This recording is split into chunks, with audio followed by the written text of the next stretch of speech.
हम इसको पढ़ रहे थे, रिलेशन को देख रहे थे। ये सारी वो एग्जांपल जो मैंने आपको बता दी हैं।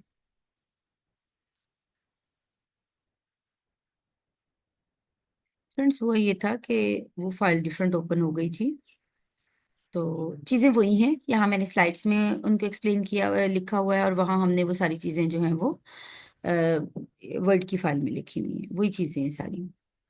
ये रिग्रेशन की डेफिनेशन है आप लोगों के पास। ये सारी वही एग्जांपल्स हैं। तो मैं आप लोगों को मॉडल एक्सप्लेन कर रही थी, रिग्रेशन मॉडल को। रिग्रेशन मॉडल क्या है?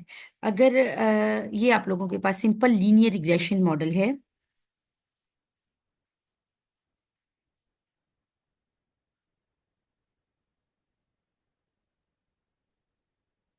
ये देखिए, ये आपके पास रिस्पांस वेरिएबल आ गया। ये आप लोगों के पास रिग्रेसर आ गया। रिग्रेसर भी कहते हैं इन जो आपका डिपेंडेंट वेरिएबल है उसको रिस्पांस वेरिएबल कहते हैं, जो इंडिपेंडेंट वेरिएबल है उसे रिग्रेसर कहते हैं। और ये दोनों जो हैं बीटा 1 और बीटा 2, ये रिग्रेशन कॉफिशिएंट्स हैं। और ये आपके पास एरर टर्म है, क्योंकि हम लोग स्टैटिस्टिकल मॉडल डिस्कस करने जा रहे हैं। Regression is a statistical model.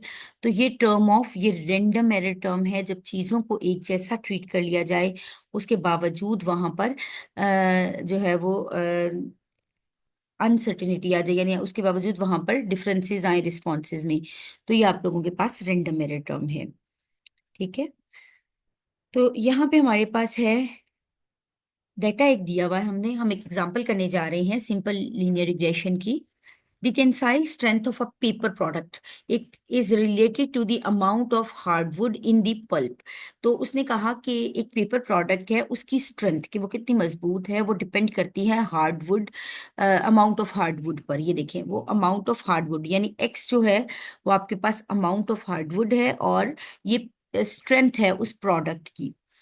ठीक है। तो हमारे पास एक ही इंडिपेंडेंट वेरिएबल है, ये वाला एक्स, और एक ही डिपेंडेंट वेरिएबल है और वो है वाई। तो सबसे पहले तो हम इसको देखेंगे कि क्या एक्स और वाई में रिलेशनशिप लीनियर है। तो ये हमारे पास जो है वो स्कैटर प्लॉट आ गया। स्कैटर प्लॉट हमने बनाना है। आपने एक्स एक्सिस पर, वाई एक्सिस पर वाई को प्लॉट करना था, और एक्स एक्सिस पर आपने एक्स को प्लॉट करना था। ठीक है। तो अब आप देखें कि आप लोगों के पास ये डेटा था।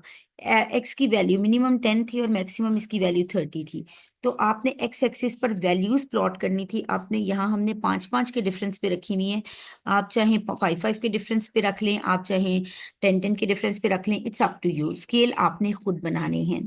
और यहाँ पे आ जाती है हमारे पास y की वैल्यूज। तो y की वैल्यूज में हमने 10-10 के गैप से प्लॉट किया हुआ है। यहाँ पे देखें, y की वैल्यूज 160 मिनिमम और 200 मैक्सिमम है। ठीक है। तो आपने यहाँ पर हमने 10-10 के डिफरेंस पे प्लॉट किया हुआ है। आप चाहें 5 पे कर लें, 3 पे कर लें। तो स्कैटर प्लॉट आपने अपनी मर्जी से इस तरह से बनाना है। पहली वैल्यू क्या है? 160, 10, और x में 10, और ये देखिए x पे 10 और y पर 160। तो हमने ये वैल्यू यहाँ पर प्लॉट कर दी, लिख डॉट लगा दिया। इसी तरह अगर आप सेकंड वैल्यू देखें, 171 और 15, तो x में ये 15 है और y में 171 कुछ यहाँ पे आ जाएगा, ये देखें ना इस जगह पे। तो हमने यहाँ पे इसी तरह आपने सारे पॉइंट्स लगाने हैं। अगर ये पॉइंट्स स्ट्रेट लाइन के, अभी आप देखें जरा, ये सारे पॉइंट्स ऊपर नहीं होते सारे, लेकिन राउंड अबाउट होते हैं। तो ये सारे पॉइंट्स जो हैं वो क्या है? स्ट्रेट लाइन के राउंड अबाउट है। तो हम कह सकते हैं कि ये आप लोगों के पास क्या है? ये लीनियर रिलेशनशिप है एक्स और वाई में। अगर लीनियर रिलेशनशिप है तो हम ये मॉडल लिख सकते हैं, यानी ये इक्वेशन ऑफ स्ट्रेट लाइन भी से कहते हैं। ठीक है। यहाँ पे मैंने भी आपको बताया कि ये जो बीटा 1 और बीटा 2 हैं, ये रिग्रेशन कॉफिशिएंट्स हैं। ये जो है बीटा 0, ये इंटरसेप्ट है, और ये जो आपके पास बीटा 1 है ये स्लोप, स्लोप पैरामीटर है। ठीक है। इंटरसेप्ट क्या होता है? इंटरसेप्ट होता है average value of Y when X is equals to 0। और स्लोप क्या होता है? स्लोप एक्स और वाई के रिलेशनशिप को डिस्क्राइब करती है। दोबारा बता रही हूँ, स्लोप जो है वो एक्स और वाई के रिलेशनशिप को डिस्क्राइब करती है कि इन दोनों में कैसा रिलेशनशिप है, पॉजिटिव है, नेगेटिव है, और अगर एक्स में एक यूनिट बढ़ाएं तो वाई में कितना चेंज आता है। तो ये चीज आपका बीटा 1 डिसाइड करता है। तो नेक्स्ट आ जाता है, ये आप लोगों के पास एक पॉपुलेशन मॉडल है। ये आपके पास एक पॉपुलेशन मॉडल है, क्योंकि मोस्ट ऑफ द टाइम हमारे पास पॉपुलेशन तो अवेलेबल नहीं होती है, तो हम पॉपुलेशन पे काम तो नहीं करते हैं। तो हम क्या करते हैं, हम सैंपल मॉडल करते हैं। तो हम यहाँ से सैंपल मॉडल यानी एस्टिमेटेड इक्वेशन हम लेकर जाएंगे। बी नॉट, पहले मैं आप लोगों को सैंपल मॉडल लिखवा देती हूँ और फिर एस्टिमेटेड इक्वेशन के बारे में बताऊंगी। तो सैंपल मॉडल क्या है, B naught plus B1 X plus E. जैसे हम लोग ये करते हैं, एक्स बार और म्यू में हमें फर्क पता है ना, कि एक्स बार भी मीन है, म्यू भी मीन है, लेकिन ये पॉपुलेशन का मीन है जो म्यू है, और एक्स बार जो है ये सैंपल का मीन है। पॉपुलेशन क्योंकि अवेलेबल नहीं होती, तो हम म्यू को एस्टिमेट करते हैं किससे, एक्स बार से। इसी तरह पॉपुलेशन चूंकि अवेलेबल नहीं है, तो हम बीटा नॉट को बी से एस्टिमेट करेंगे और बीटा वन को हम B1 से एस्टिमेट करेंगे। तो ये आप लोगों के पास इसकी सैंपल इक्वेशन है। तो अगर हमने इसकी एस्टिमेटेड, जिस इक्वेशन को हम एरर तो बाद में कैलकुलेट करेंगे, हमने करनी होती है एस्टिमेटेड इक्वेशन। तो वो क्या होती है, B naught plus B1 X. Estimated equation क्या है, B naught plus B1 x. ठीक है, तो ये आप लोगों के पास आ जाता है।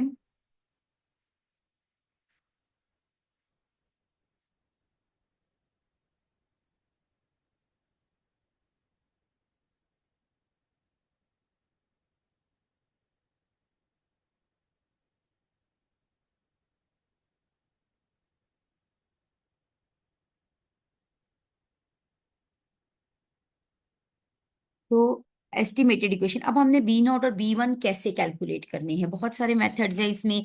मेथड ऑफ लीस्ट स्क्वायर है, MLE होते हैं, लेकिन चूंकि आपने एप्लीकेशन में जाना है, तो मैं जस्ट आपको वन मेथड यहाँ पे इंट्रोड्यूस कराऊंगी। और वो हमारे पास क्या है, लीस्ट स्क्वायर लाइन। इसे लीस्ट स्क्वायर लाइन भी कहते हैं, लीस्ट स्क्वायर जो एस्टिमेशन मेथड भी कहते हैं। तो इस मेथड को इंट्रोड्यूस यहाँ कराने का मकसद ये है कि हम देखेंगे कि बी नॉट और B1 के फार्मूला कहाँ से आ रहे हैं। वो इस मेथड की थ्योरी है बिहाइंड, वो सारे मेथड यहाँ से, वो सारे फार्मूला यहाँ से आते हैं। तो हमने B1 को कैलकुलेट करना है। B1 को कैसे कैलकुलेट करना है, B1 is equal to SXX और B BXXY over SXX।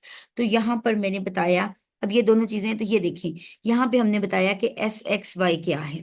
This is sum of x minus X bar y minus Y bar, या आप इसको इस फॉर्म में भी लिख सकते हो, sum of X Y minus sum of X sum of Y over n। इसी तरह ये फॉर्मूला हमने दे दिया, सम ऑफ एक्स SXX का, ठीक है, SXY था और SXX था। तो ये दोनों फॉर्मूला यहाँ पे अवेलेबल हैं। और जब आप एक दफा B1 कैलकुलेट कर लेते हो, तो B नॉट को कैलकुलेट करने का ये मेथड आ जाता है। ठीक है, यहाँ पे वही एग्जांपल है, ये जो हमने यहाँ पे लिखी थी, ये वाली। अब हम एग्जाम्पल को सॉल्व करने जा रहे हैं।